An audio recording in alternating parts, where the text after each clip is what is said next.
Sebagai admin jaringan, kita dituntut untuk bisa melakukan bandwidth management.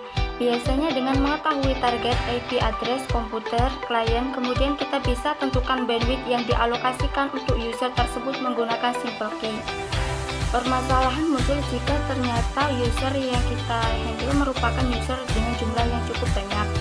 Belum lagi jika user tersebut sifatnya dinamik, mereka bisa connect ataupun disconnect sesuai kemauan mereka. Akan sangat repot jika kita harus membuat simple key satu persatu. Dengan dynamic QoS, kita bisa membuat rule QoS secara otomatis. Kita bisa mengatur max limit, burst threshold, freeze time, priority, and limited secara otomatis, dan hal ini bisa dilakukan pada fitur DHCP, VPN, dan juga hotspot. Lalu, apa itu QoS dan tujuannya? Sedangkan QoS sendiri adalah sebuah cara yang digunakan untuk mengatur penggunaan bandwidth secara rasional. QoS bisa digunakan juga untuk mengatur prioritas berdasarkan parameter yang diberikan. Untuk menghindari terjadinya trafik yang memonopoli seluruh bandwidth yang tersedia, bisa dikatakan QoS merupakan sebuah fungsi manajemen bandwidth dan fitur yang digunakan di Mikrotik untuk melakukan manajemen bandwidth dengan dikenal sebagai QoS. Untuk contoh implementasi kali ini kita akan membahas penggunaan dynamic key pada hotspot dan PPP, di mana manajemen bandwidth dilakukan secara otomatis oleh router. Admin jaringan tidak perlu lagi membuat rule key secara manual. QoS lebih menitik beratkan bagaimana cara mengelola atau membagi bandwidth yang tersedia kepada user sesuai kebutuhan sehingga user merasa nyaman saat berinternet. Jadi kunci di sini adalah kebutuhannya, bukan masalah besar atau kecilnya bandwidth yang diberikan. Walaupun kecil tapi sesuai takaran kebutuhan pasti akan nyaman. Intinya bagaimana kita sebagai admin bisa memberi jatah yang pas dengan kebutuhan user. Yang pertama yaitu dynamic key pada hotspot. Hotspot merupakan gabungan dari beberapa service di dalam Mikrotik, salah satunya adalah key. Secara default, hotspot akan membuat simple key secara otomatis pada saat user melakukan login.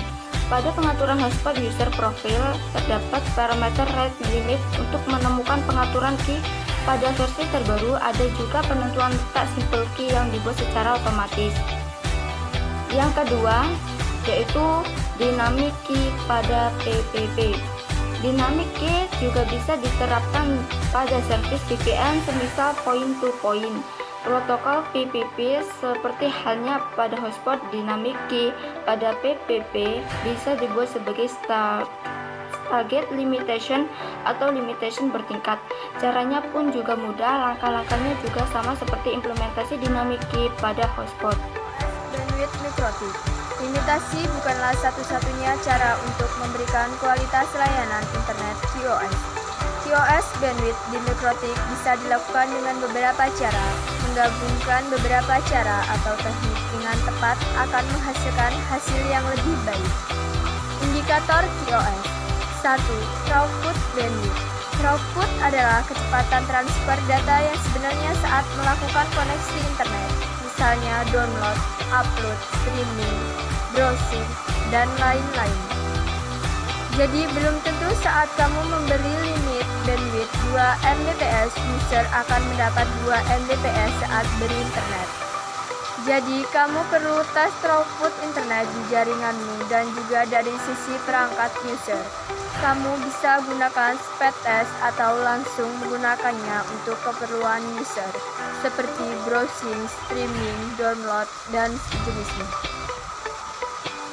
2. Latensi. Latensi adalah waktu yang diperlukan oleh paket data untuk sampai ke tujuan yang dikirim lewat jaringan komputer. Menggunakan satuan milisekon ms, cara untuk mengecek latensi adalah dengan melakukan ping ke target. 3. Jitter. Jitter adalah variasi naik turunnya latensi atau ping karena suatu hal yang di dalam jaringan. Jitter ini bisa menyebabkan koneksi terputus ataupun buffering. Paket 4. Paket loss. Saat kebutuhan bandwidth user lebih dari alokasi atau limit yang kamu berikan, maka akan terjadi paket loss. Untuk transmisi dengan protokol TCP, paket ini akan diminta dan dikirim ulang, jadi tidak menjadi masalah. Tapi untuk koneksi UDP real time, paket akan hilang dan menyebabkan lag macet pada aplikasi VoIP, games, video conference.